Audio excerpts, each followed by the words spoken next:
प्लासी का युद्ध। 1756 में अली वर्दी खान की मृत्यु के बाद सिराजुद्दौला बंगाल के नवाब बने। कंपनी को सिराजुद्दौला की ताकत से काफी भय था।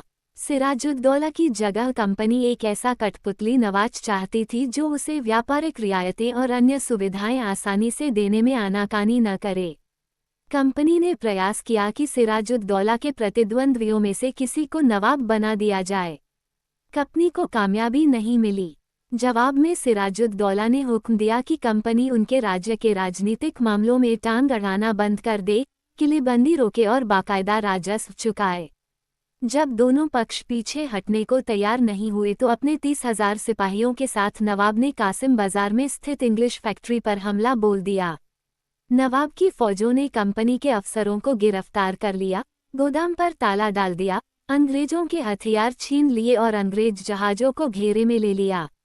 इसके बाद नवाब ने कंपनी के कलकत्ता स्थित किले पर कब्जे के लिए उधर का रुख किया।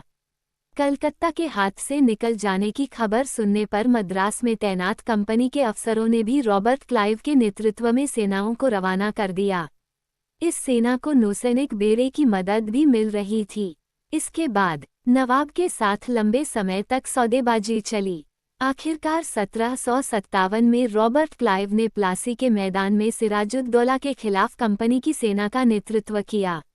नवाब सिराजुद्दौला की हार का एक बड़ा कारण उसके सेनापतियों में से एक सेनापति मीर जाफर की कारगुजारियां भी थीं।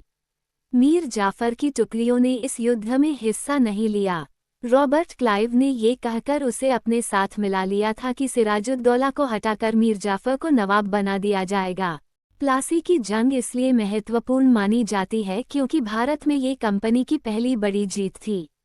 प्लासी की जंग के बाद सिराजुद्दौला को मार दिया गया और मीर जाफर नवाब बना। कंपनी अभी भी शासन की जिम्मेदारी संभालने को तैयार नहीं थी। उसका मूल उद्देश्य तो व्यापार को फैलाना था।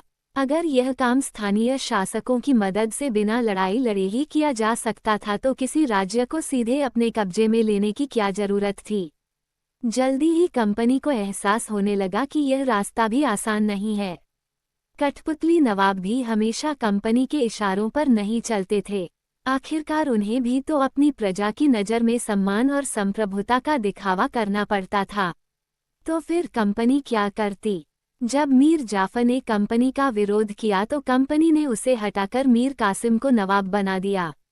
जब मीर कासिम परेशान करने लगा तो बक्सर की लड़ाई 1764 में उसको भी हराना पड़ा।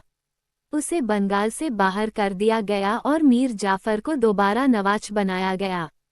अब नवाब को हर महीने 5 लाख रुपए कंपनी को चुकाने थे।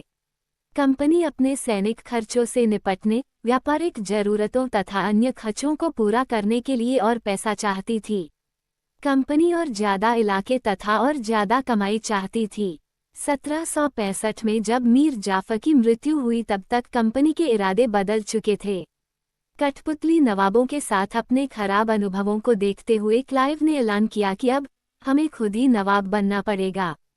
आखिरकार 1765 में मुगल सम्राट ने कंपनी को ही बंगाल प्रांत का दीवान नियुक्त कर दिया। दीवानी मिलने के कारण कंपनी को बंगाल के विशाल राजस्व संसाधनों पर नियंत्रण मिल गया था।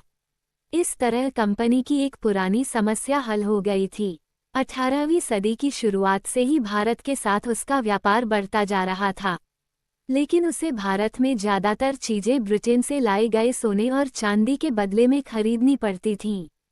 इसकी वजह ये थी कि उस समय ब्रिटेन के पास भारत में बेचने के लिए कोई चीज़ नहीं थी।